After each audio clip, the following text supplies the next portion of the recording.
As custom fitting is becoming commonplace, Bridgestone Golf took the concept of fitting the proper golf ball out to average golfers with great success.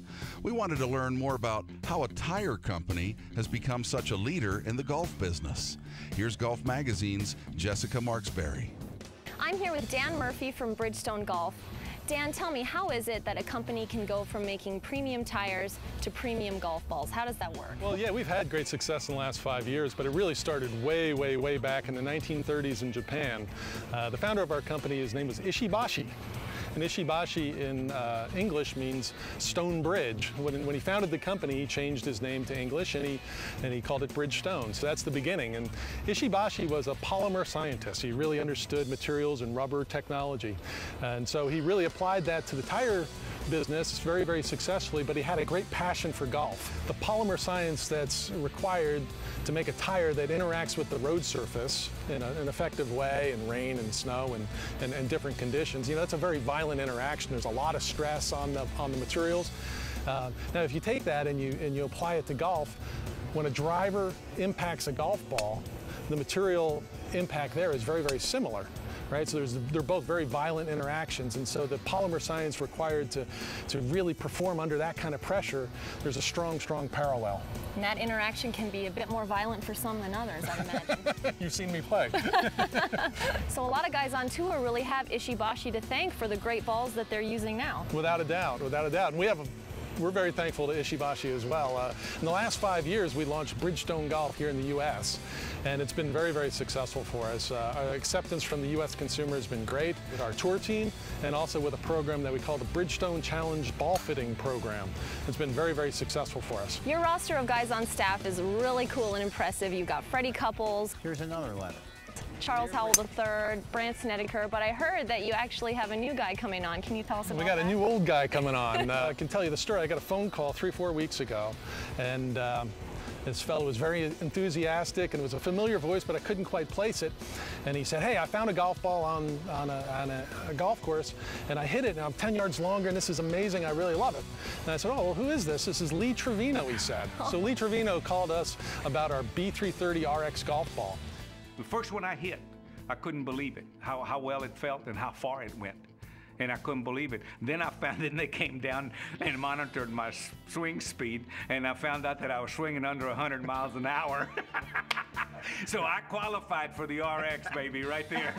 That's the ball that we made for slower swing speeds, but a tour caliber ball for slower swing speeds. It's a softer compression ball, so it'll go a little bit further off the driver for you. You'll be able to compress it, but it's got that urethane cover, so it feels great around the green. I wanted to do this simply because for the first time, a company has come along to try to help a guy with a slower swing speed. And that's the secret.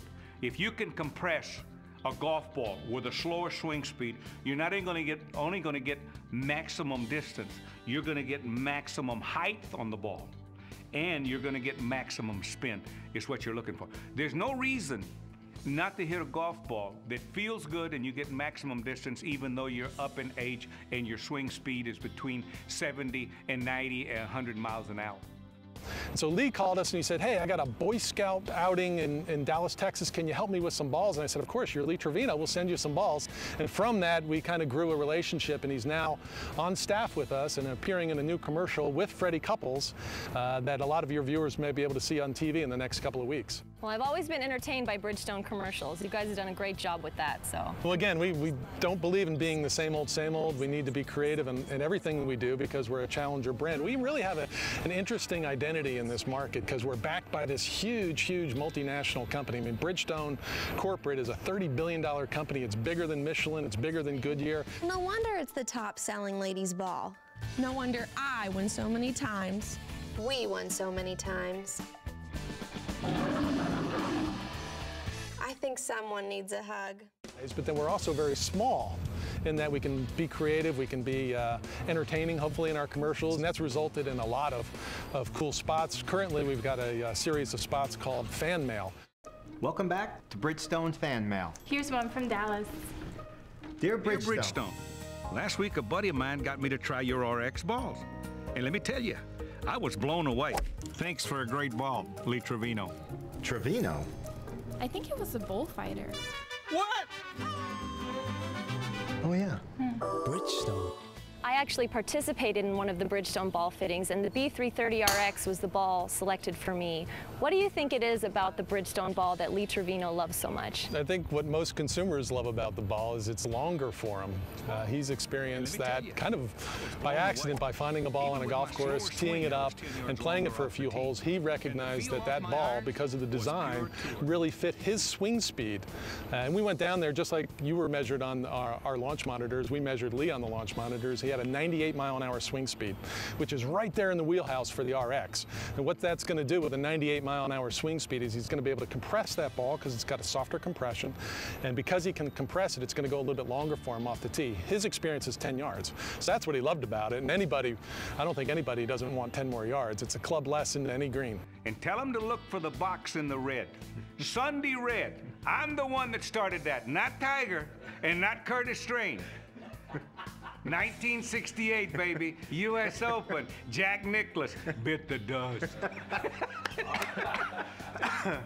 Well, Dan, it sounds like you're really working hard to help players improve their game, and thanks so much for having us out here. Well, thank you for coming. And can you say Ishibashi? Ishibashi. Can you say it 3 times fast? Ishibashi, Ishibashi, Ishibashi. That's going on YouTube. You just hit YouTube.